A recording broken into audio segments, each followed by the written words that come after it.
How do you carry on when someone very close to you has been taken from this world? And what sort of things do you think define you as a person, such that when you might not feel you have a purpose, you still get up in the morning and live your life? Well, that's what we talk about today on the Hard Thing podcast. Welcome back to another exciting episode. Welcome back to the new year. Happy New Year, everyone.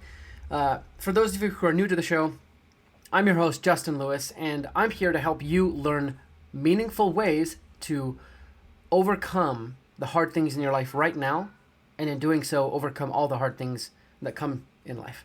And today I have an awesome guest, but before we get to that, I want to talk to you about Operation Underground Railroad. First of all, they are a nonprofit organization that goes undercover to rescue kids from sex trafficking, also known as OUR. They go into very dangerous places, putting their lives at risk to rescue the innocent of the innocent who have been abused and tortured in terrible, terrible ways. And you know what they need right now? The biggest piece of help that they need is just more awareness.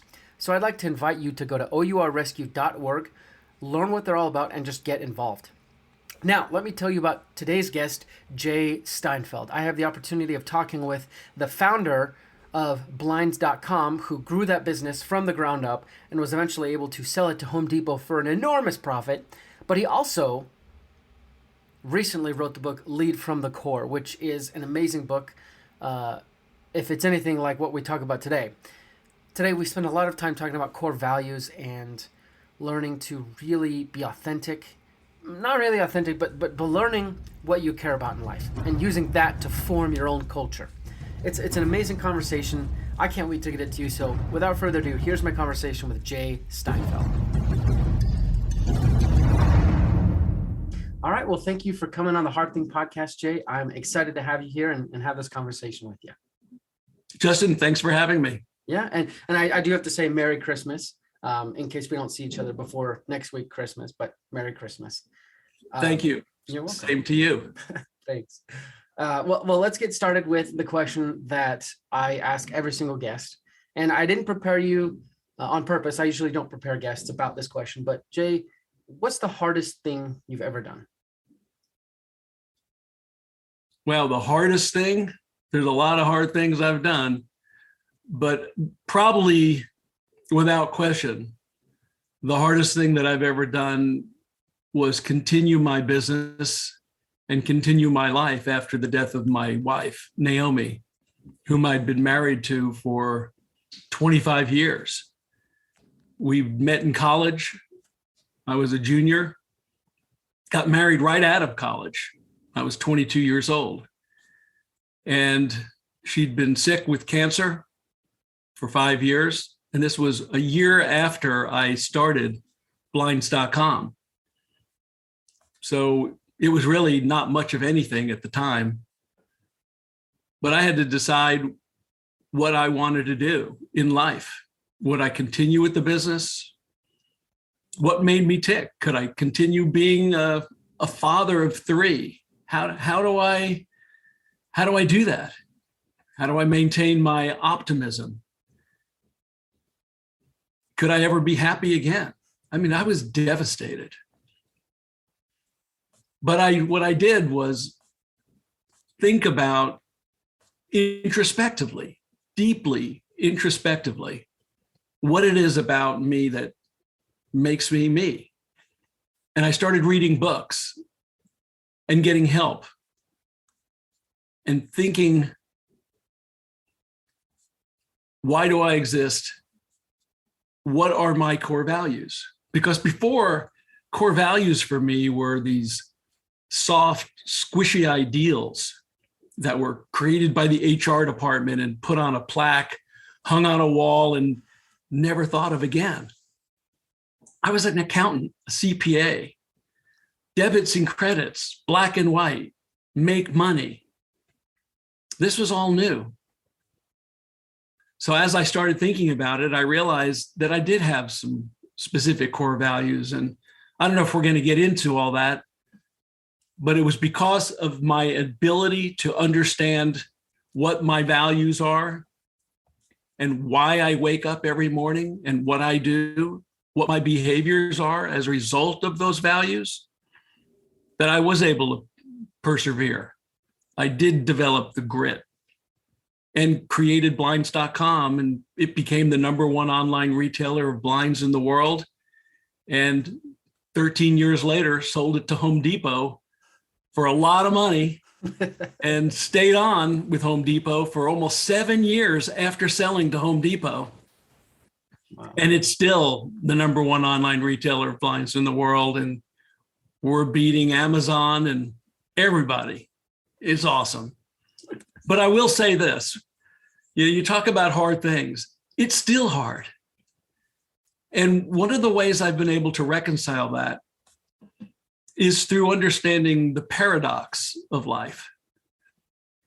And that is, if something is really terrible in your life, and this death was terrible, and my mother also died of cancer at the age of 46 as well, ovarian cancer when I was in college. So death to me was not new. And the two most important women in my life both died at 46. But when I started thinking about paradox more, I realized that I would forever be sad. It wasn't that I was going to get over being sad. I'm still sad today, but I'm also blessed and have a tremendous amount of gratitude. And being able to have the coexistence of being sad and happy at the same time is how I've been able to deal with it. And so many people have asked me, how did you do it, Jay? How did you persevere through that? And it was by the acceptance of the sadness and not trying to overcome the sadness, but to have those two views at the same time. First of all, condolences for your loss. I'm not a very tactful person, so if I say anything insensitive, please let me know. But I've heard many of my guests say that you are the artist of your life. You know, your life is kind of a work of art. And recently, for some reason, I've just also been thinking about how I've heard a lot of artists say that you have to suffer for your art. So if you pair those two things together, if your life is a piece of art, then those who have the prettiest lives, say, might have suffered the most. And that may or may not be an unfortunate truth. And it's difficult sometimes to be in the thick of it. But that your experience is kind of a perfect example of what I call the spectrum of choice when it comes to difficult things. You were engaged in a hard thing that was 100% your choice, blinds.com. And then you were blindsided, I'd probably say, more or less. I mean, 5 years, but still, that's something that can take the breath metaphorically out of anyone. By this hard thing that was not your choice, right? You would have chosen otherwise. And I find it interesting that one hard thing impacted the other one as to whether or not you would continue. It disrupted your whole life. And that coexistence of sad and happy is such an interesting concept to me. And accepting your sadness, I'm not sure exactly if I understand exactly how one does that. So if you could, I can explain that maybe in a little more concrete way. Perfect. They say that there are people who see a glass half empty and others who see it as half full. I see the glass as half empty and half full. That's the difference. You don't choose one or the other. You accept both. You accept the brutal facts that sometimes life is really, really horrible. And you don't dismiss it. You just say, that's how it is. And with that, you say, but life is also beautiful. That's how it is. So by being able to accept both of these things together, you don't have to choose. If I had to choose, I would have deep sadness and regret to say, well, it was because my wife died that I was successful. That's a horrible thought. I don't want to think that. In some respects, it might be true, but that's how it is. And I have to just accept the blessing that I was able to overcome it. And not only for myself, but for all the people who were with me, the hundreds, thousands, and now hundreds of thousands of people who are benefiting from this. While I'm still sad, almost 20 years later, about the death of my wife. This concept kind of reminds me of a concept I was talking to another guest. His name's Marty Strong. About his hardest thing was the death of his son, and he told me that he and his wife every year, instead of commemorating the death of their son, they celebrate the birth of their son in kind of Viking-like fashion. They get a birthday card, light it on fires, send it up to the heavens and things like that. And to me, what you're describing kind of resembles this idea that you both celebrate and memorialize kind of everything that happens in your life. And I think this is very powerful, because I was actually talking to a friend the other day. He is interested he's a graphic designer, and he wants to create board games, and I was talking to him like, how do you go about prototyping? And he's like, well, you do it in the cheapest way possible so you can test and iterate as fast as possible and change things. And then he mentioned, like, I think my biggest problem is I'm just too much of a perfectionist. Like, it's got to be right before I let someone test it out or whatever. And I think this coexistence of sad and happy, obviously it helps us deal with tragedies in our lives, but I think it also might be a good prescription for dealing with maybe bits of perfectionism, because like you said, you can accept both the good and the bad. You don't have to choose one or the other. And you can kind of, you yourself can coexist with the good and the bad, rather than having to get rid of one or the other, Yeah, I've written a book called Lead from the Core, which just came out last week. And by the way, it became a Wall Street Journal bestseller, which is pretty awesome. Yeah. But in it, there's this whole section on paradox. I have a whole chapter on paradox. And some people have told me that just the list of like 26 paradoxes for leaders was worth the entire book. Just reading these paradoxes, like for instance, you need to have this compelling long-term vision while aiming and taking dead aim on what you have to do today. They both exist. Keep that long-term vision in mind, but make sure whatever you have to do right now gets done. That's a paradox. How are you risk averse, but yet experiment frequently? I am risk averse, but I experiment like there's no get out. So I will experiment without fear of failure, yet I'm risk averse. How do you do that? Well, there is a way to do it. Read my book and you find out. But we can talk about it now, but that's the kind of thing. Because I think it might actually be the one thing that if you can do is be able to understand paradox and understand all these different life changes, you don't have to decide where you want to be. It provides you with that balance that you can actually almost do anything, because you don't have to say, how should I be at work and how should I be at play? Am I a different person at work? No, you're the same person, both places. You're a person. Why should you be different at work? And how can you work really, really hard to have fun? There's no difference between, you don't just choose between, do I either work hard or do I take off and have fun? Well, what if you can make work really, really fun? That means the harder you work, the more fun you're having. My wife tells me that every day when I went into the office, it was like going to my playground. She said I had fun every day. And she's right. I worked my butt off. I worked as hard. I was the hardest working person in the room, but it was never work, because I understood that by having teams and setting compelling long-term visions and everybody being aligned and we all working and doing consequential work, doing things that people didn't ever believe we could do, the near impossible.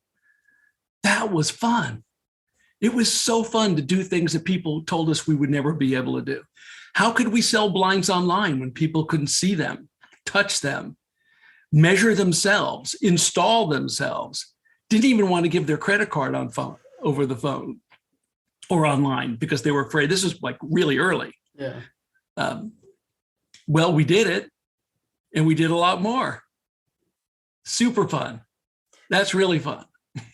So these are the kinds of things, these paradoxes, and that's why I can say with 100% certainty that if you can take death, which is the worst, or illness, and say, yes, that's super bad, it's horrible, but also delight in life, in those things that you see, and don't try to dispel one or the other, that's the only way I think you can get through it.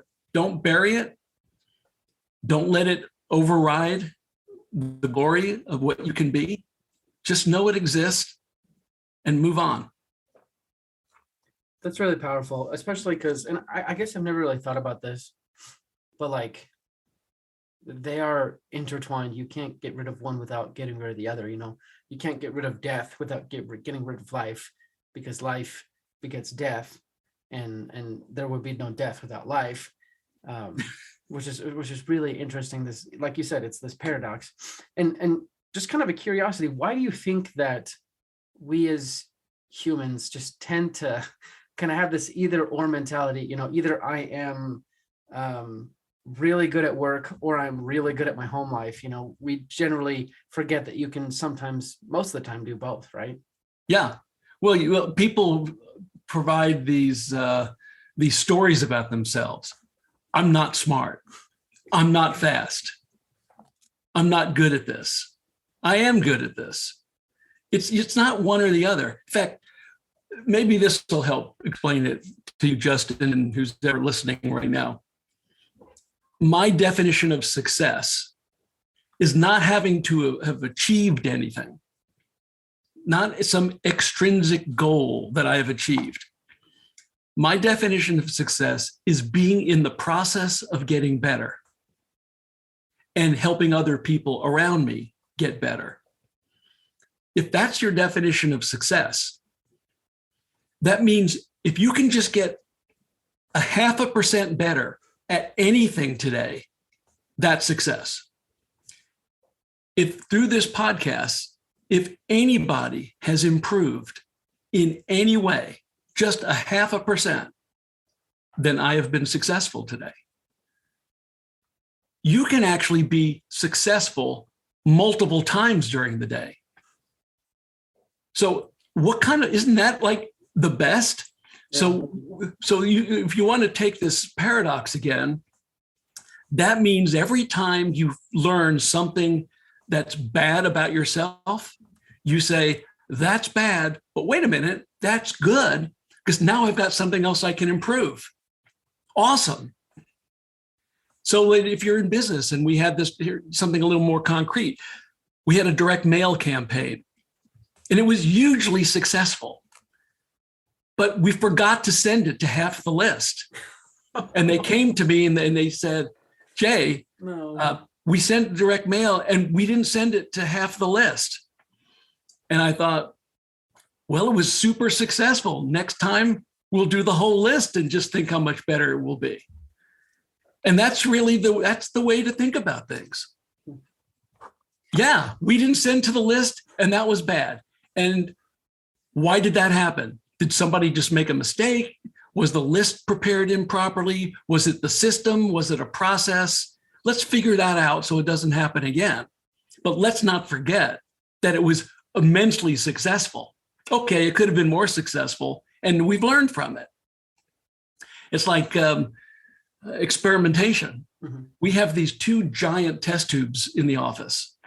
Like they're 5-foot test tubes. In one test tube, we put marbles in it for all the experiments that did not work. that test tube is full of marbles.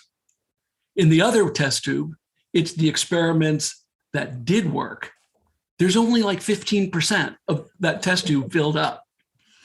We show people that we are going to make mistakes and we're proud of it. Because if you're going to experiment, if you're going to try something, if you're going to try to make yourself better, then you better be ready to lose, because it's going to happen most of the time. If it doesn't happen most of the time, you're not experimenting. You're taking like no chance. You're only doing the things that you know are going to work.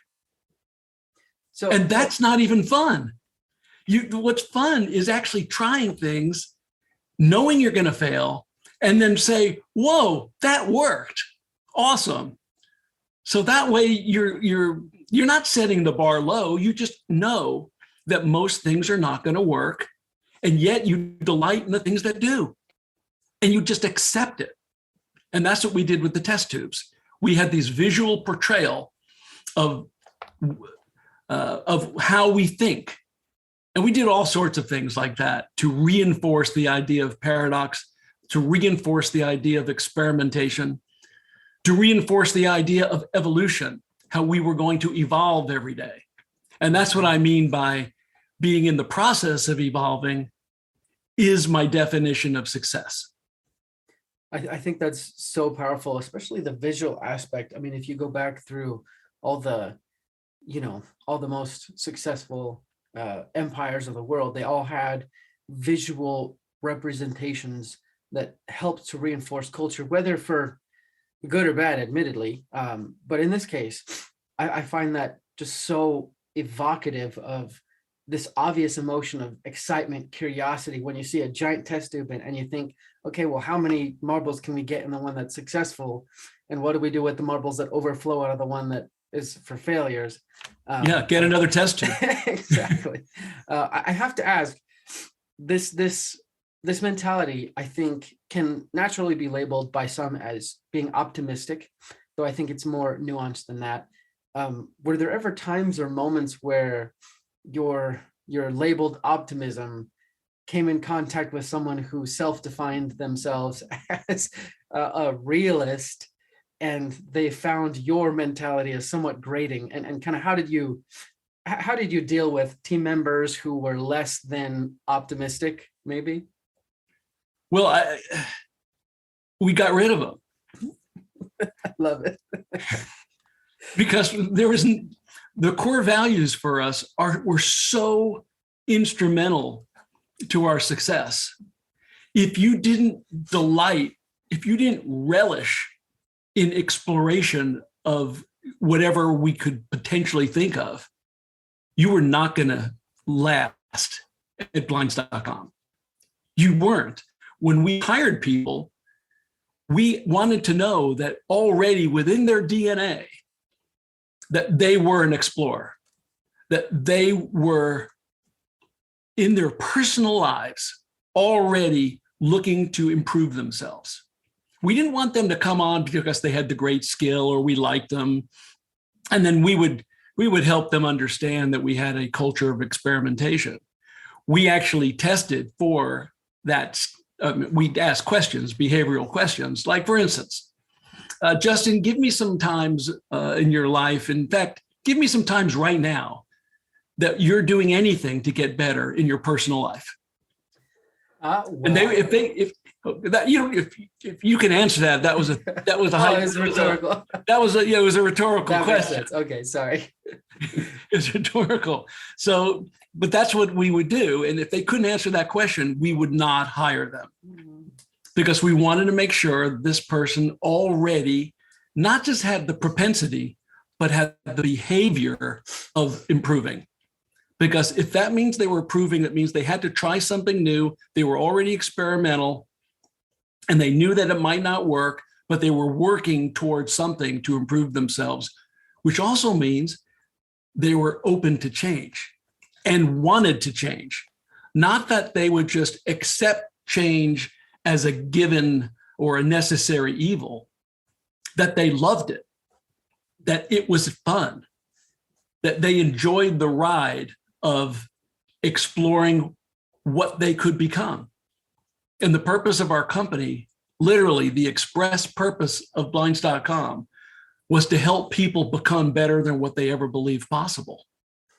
Help people become better than what they ever believed possible. That was our passion. It wasn't about helping them achieve something. It was helping them become better. So our turnover was 8%. Nobody wanted to leave because they were becoming a better person as a result of being at blinds.com, which becoming a better person means you then achieve more and you become a better spouse, a better significant other, a better parent, a better member of your community, because you're improving, you're figuring out things about yourself that you didn't even know, and you're feeling pretty good about it. You're feeling that you're controlling your destiny, that you're not being blown in the wind, that you've got you've got a growth mindset that you can control. I don't believe in it was meant to be. I don't believe, oh yeah, that was our destiny, of course. I believe that you control your destiny. End of story. And that every decision that you make at some point is going to come back and influence your future. I think now would be an opportune time to kind of roll back the clock a little bit to the moments when you were working on figuring out your core values. Because, that's something a lot of people have heard about. What were the actual steps you took to define those for you in such a way that their definition or the idea, the principles that you outlined in your core values had power enough to kind of shape your behavior?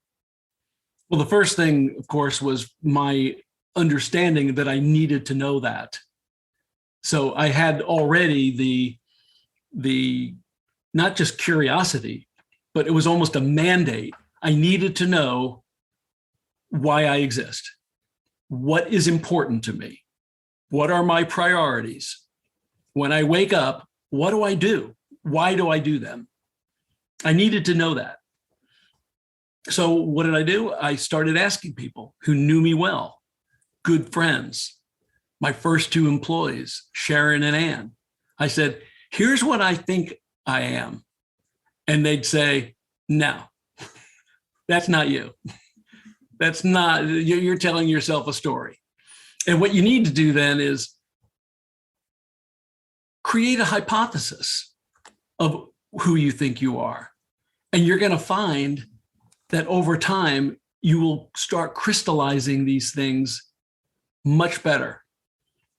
And it wasn't until even a few years ago, I'm talking about now, it's taking me 20 years to be this clear on who I am. Because when I started, I'd read books like Built to Last, Jim Collins, which is all about core values, and understood what those could mean. I read books on philosophy. I read Man's Search for Meaning by Viktor Frankl, The Happiness Hypothesis, The Happiness Advantage. I learned about neuroscience, biographies. Why was John Wooden one of the greatest coaches ever? What was his philosophy? Benjamin Franklin, the autobiography of Benjamin Franklin. How did he get to be so big? How did he think? So I read about other people and posed 3 core values. And I'm not going to go through what they were, but only one of them was true. And even that one has changed over the years because the words that I've used for them have evolved. And one of my core values is to evolve continuously. You've heard me already mention it multiple times because it's that important. It's the number one thing. The second is experiment without fear of failure. In order to get better, you have to take some chances.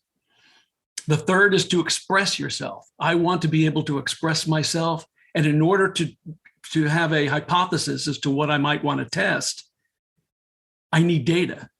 How do you get data? You get data from other people, and they're going to provide you with much better data than you could come up with on yourself because they've got multiple perspectives. And you hire a diverse workforce, you get diverse views. If you hire everybody who looks like you, all you're going to get back are people who talk like you and who think like you.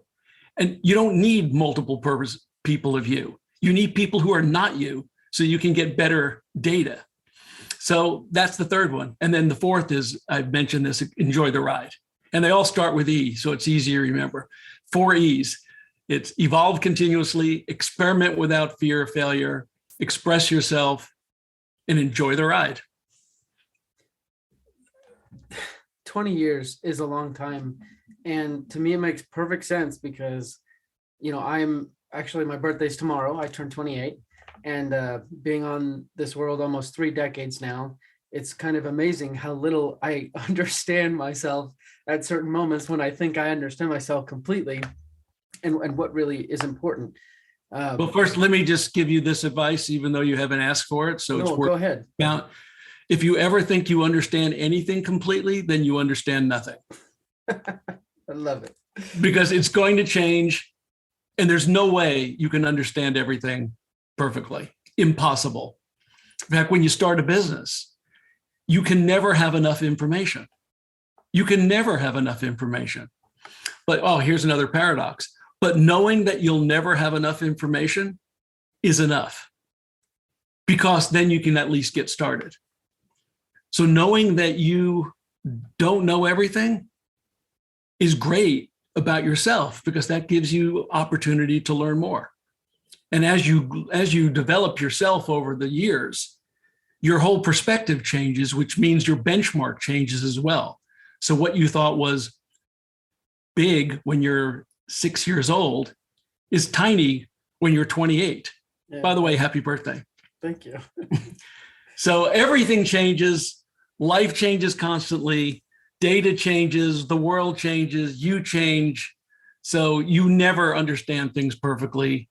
So anyway, that's my advice. No, that's really insightful. And honestly, thinking about it from like a tactical military perspective, it's the exact same thing. A military commander's probably first priority should be continually gathering information about the changing situations. And in a business world, it's exactly the same. And I'd even say, in a kind of your personal world, I often like talking about fatherhood and parenting, probably because I'm not one yet, and that's something that I definitely aspire to and look forward to down the road. But even in your personal life, so many things are changing constantly that you do need to constantly recalibrate yourself to the reality of the situation. And like you said, one of the best ways to do that is gathering data from other people.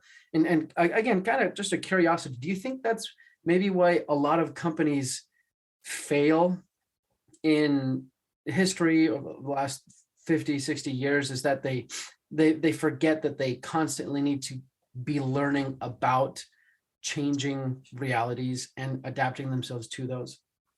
It's certainly one of them, because people who are successful, I guess this is one of those things, another paradox coming up. Mm-hmm. It really alludes to what you had said earlier, Justin. People who have been successful for a reason, and it's worked, maybe their entire life. Why should they change? It's worked. But it's because it may not work that you then say, well, I'm going to take the safe route and just keep doing what I know works. But at some point, it's not going to work. And I'm not talking about a point of diminishing return where it just doesn't work as well. It just flat doesn't work anymore. Things have changed to the point where, I'm sorry, owning a great way of sending out DVDs instead of streaming is just not going to work anymore. Yeah. So people get set in their ways. They believe that what's gotten them there will get them to the next level. And when you're in a big company, you can't really take a lot of risks, because if you screw up, if you don't hit your numbers, you get fired. Yeah. You don't get your bonus. And you're at a certain point in your life where you can't take that chance. So basically, you just do what you're told. You do what you know will get some numbers, and you don't take any chances. And then maybe some people later on have regrets about not becoming all they could have been. I don't want that to happen. Yeah. It's not going to happen. I've seen this actually in my own personal life. So my wife is a photographer, and before COVID-19 happened, we were using a service called Thumbtack. I don't know if you've heard of it, but Mhm. it's you kind of pay for leads, really, and it was working very well for her. And then right before COVID-19 happened, I think Thumbtack might have changed some of their pricing models, and the leads we were getting and paying for stopped actually panning out, and we saw a dramatic decrease in business and things like that. And then COVID-19 happened, and her entire business kind of ground to a halt. And looking back, I can easily see that we had become so reliant on this one method, this one channel of generating business, and we weren't really paying attention to what was going on the larger scale of things, that the world moved on without us and we weren't able to adapt. So that's really Yeah, fascinating that we saw that in real time. that's a good example. Yeah, yeah. Another question I had is, sometimes we as human beings, we think like you said, we think we've arrived at an answer and we get really excited about it, only to find out that we're wrong. In the 20 years of working on your core values, were there ever moments where maybe you had a big disappointment about any one hypothesis not actually panning out? Any one hypothesis? Specifically Well, around your core I'm not values. sure if this is going to answer your question, but I can tell you that there were scores, maybe hundreds of things that I wanted to do Yeah. that I thought were actually going to happen and thought they were great ideas. And for one reason or another, they never happened. Like an acquisition I was going to make. We were 2 weeks away from closing to buy this company, and it fell apart. Selling our company. We were going to sell, and all this stuff is in the book. Yeah. We were going to sell to a really large public company. Again, 2 weeks before closing, they called and said, "We've decided not to do it."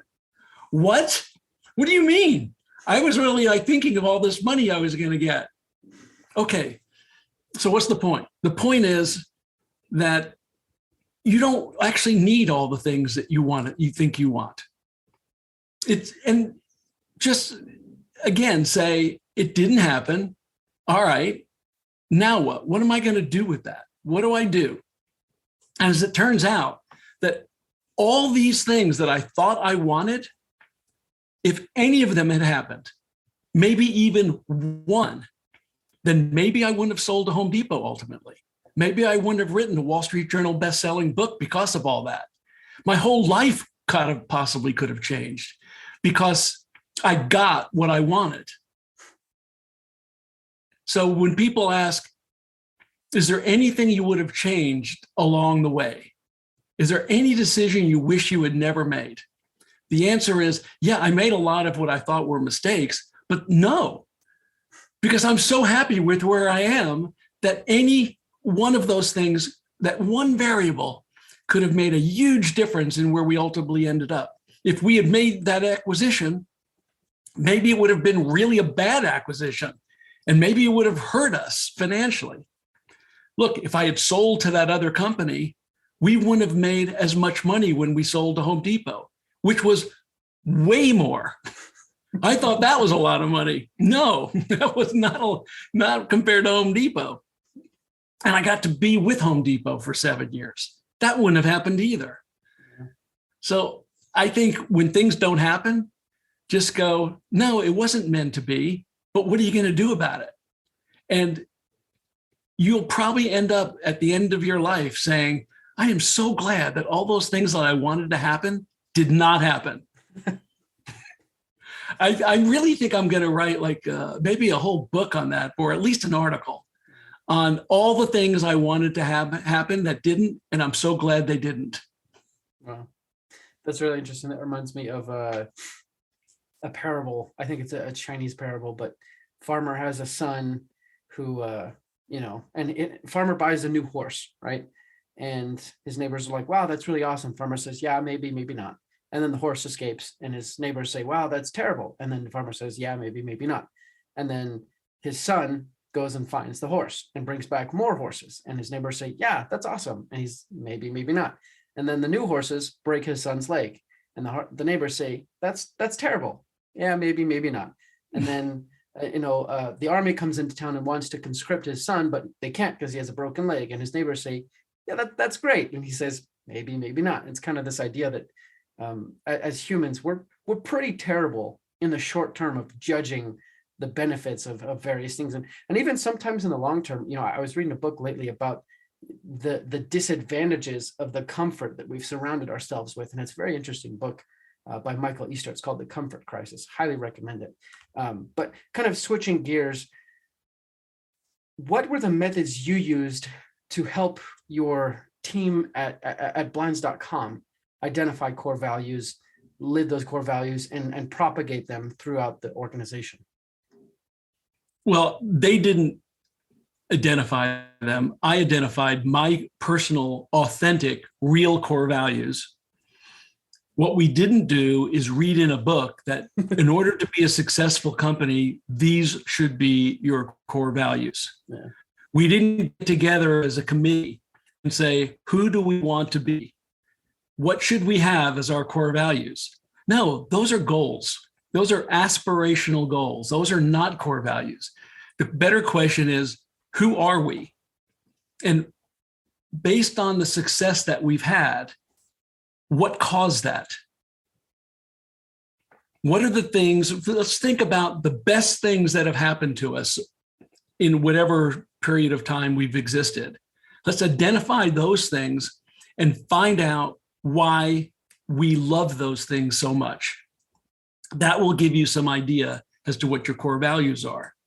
We did it because we worked really hard, or we identified customer pain, and we were just insistent on understanding about customers. Okay, customer intimacy. We will always be thinking about our customers or something like that.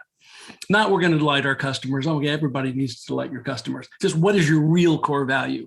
What causes your behavior? So I've already said we've identified people in the interviewing process and weeded out people we hoped did not already have those core values.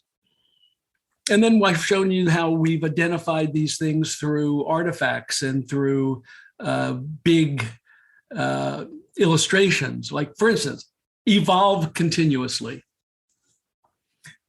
And this was not just about evolving for the business, it's evolving yourself personally. Right.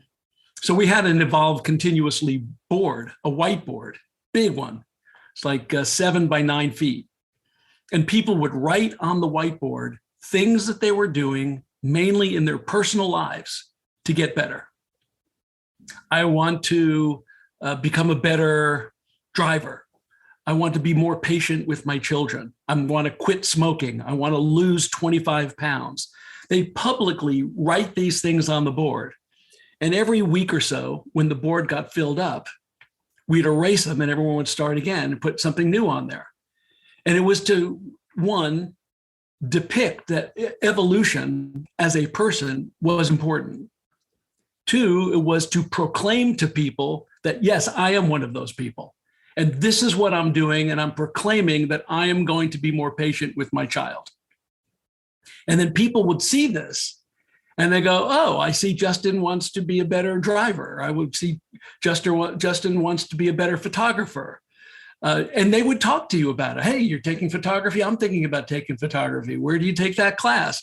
And now we've got people talking and reinforcing the idea of personal improvement. Wow. Because that's what we do.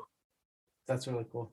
And then, of course, when you want people to speak up, you have to be careful on how you respond when they do. Mm-hmm. And I think it's pretty self-evident. People have a hard time speaking up. It might be the hardest core value because people are told, don't speak up, keep your head down, do what you're told. And hopefully at the end of the year, with a little brown nosing, you're going to get a raise. So, but that's not us. We did a lot of different things to make it easy for people to speak up. And especially by helping our leaders know how to respond when people disagreed with them. Yeah. I wanted people to disagree with me because that helped me become better than ever I believed was possible. I wanted people to say, Jay, you said that we wanted to be intimate with our customers, but this process that we're doing, it does the reverse. Why are we doing this? We must be able to do this better. I'm spending an hour a day on this task, and that means I can't help my customer. Let's fix this. That was awesome. That's what we would do. We would make sure that people knew what the behaviors were. We would identify these. We would help people. We would provide personal development, and we would encourage people to do it. We'd mandate it. Hey, you've come to a meeting. I haven't heard from you once in the last month. Do you have a brain? No, we don't say that. Right. We say, we would really like, say something much more supportive, but Yeah. might have been thinking that a little bit. We're paying you for your brain. Mm-hmm. We paying you because you're smart. We're paying you because of your skill. We're not getting value from that. We need for you to express what you believe to be true. And if you have a hard time speaking up in public, as some do, write a memo, write an email, take somebody aside and just whisper to them, I think I've got an idea. Or just have a proxy, tell somebody else to tell me, who you think will tell me more easily than you evidently have a hard time doing. And I'm not blaming you for not being able to do it. Maybe it's just because I'm CEO, right, that you're having a hard time with the authority that's there. Yeah. So those are the kinds of things we did, and that's all we did. And that's how we were able to build technology that was better than anyone. How we were able to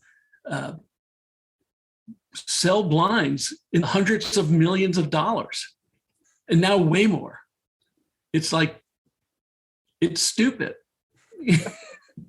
It's amazing is what it is. And kind of going back to the whiteboard that you mentioned, I think one of the brilliant aspects of that at first I was like, wait, no, you mentioned that when it gets filled, you erase it and you start over. When you said that, I felt this cringe inside, like, why are you erasing all these people's beautiful goals and aspirations? And then it hit me. That's probably exactly why you're erasing it, because so many of us, we write something down and we brandish that as our accomplishment, but by erasing it periodically, you're constantly reminding your employees, like, hey, this is constant adaptation, constant evolution, constant improvement. And that's what we're about, not necessarily what you put up, but that you're putting new things up constantly. Yes, so that's exactly it. Remember, we're evolving continuously. Exactly. It's not that we're setting a goal and accomplishing that goal. Mm-hmm. We are just in the process of getting better at something. And as we're getting better with one thing, we start taking on maybe something else, and and it just gets you to be thinking like, okay, so what am I going to think of next? I need to post something up on that board. So what am I doing right now to get better? And then you start thinking about it. You go, oh yeah, I'm doing that. I'm going to write that on there. And you're really feeling good about, oh yeah, I am evolving. Oh wow, I am getting, and that other goal I had last time, I've done it. I am becoming better as a result of working here. I am becoming a better person. And if I just stay here a long time, who knows what's going to happen? I have no idea, but let's find out. Let's find out how good I can become. Wow, that's a magical formula right there. Jay, I have enjoyed this conversation so much.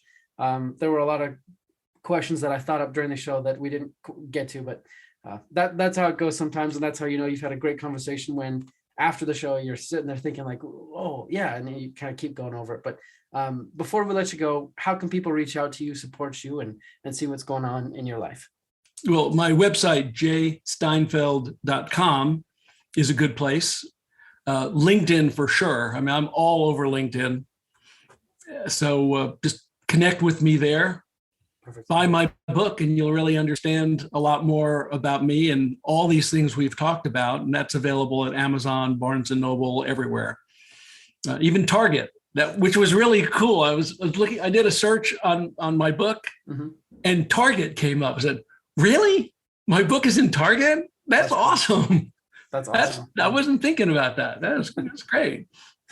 Excellent. I will get those up in the show notes. And as well, we do need to give our audience some action items. So this is what I came up with as far as a list for action items. So number 1, work on evolving your core values. Number 2, learn to accept good and bad. And number 3, constantly be asking yourself, now what? with an intent to move forward. Did you want to add to that list at all? Well, I'm going to just augment that last one. Now what? Now what do I do? But be grateful for where you are right now. Mm-hmm. Say, wow, I've really come a long way. I love the fact that I'm here, but I also love the fact that I'm asking myself, now what? I'm going to get even better. Awesome. So audience, look for those in the show notes, but thank you so much, Jay, for coming on the show. I really appreciate it. We kind of went a little bit longer than I thought, so I'll just go ahead and send you follow-up questions over email, just so that way we don't dig into any of your time. But thank you so much, Jay, for coming on the show and sharing your wealth of knowledge with the Hard Thing podcast. It's just been such an immense pleasure. Justin, it's been fun. Thank you. Thanks for having me. Yeah, and you have a great day. Like I said, I'll send you those follow-up questions over email. So sounds good. Happy holidays, everybody. Happy holidays. Thank you guys so much for listening to today's episode. I am extremely appreciative for you and everything you do. Come back next week on Monday for another awesome guest. I actually have the opportunity to talk to Andrew Hallam. He's an awesome guy. But if you have any suggestions for the podcast, or you just like to reach out and talk to me about the hard things you're going through in life, reach out to me on Instagram at the Hard Thing Podcast. I will respond. And then if you're still looking for any last minute gifts, I know Christmas was last month, but if you're looking for any gifts or anything for people you love, go to thehardthingpodcast.com. Look at our shop. We have all sorts of goodies there. I love doing the show, and I'm grateful to you for coming back every week. Last thing I need to say is just make sure you go out and do some hard things, because you will overcome average.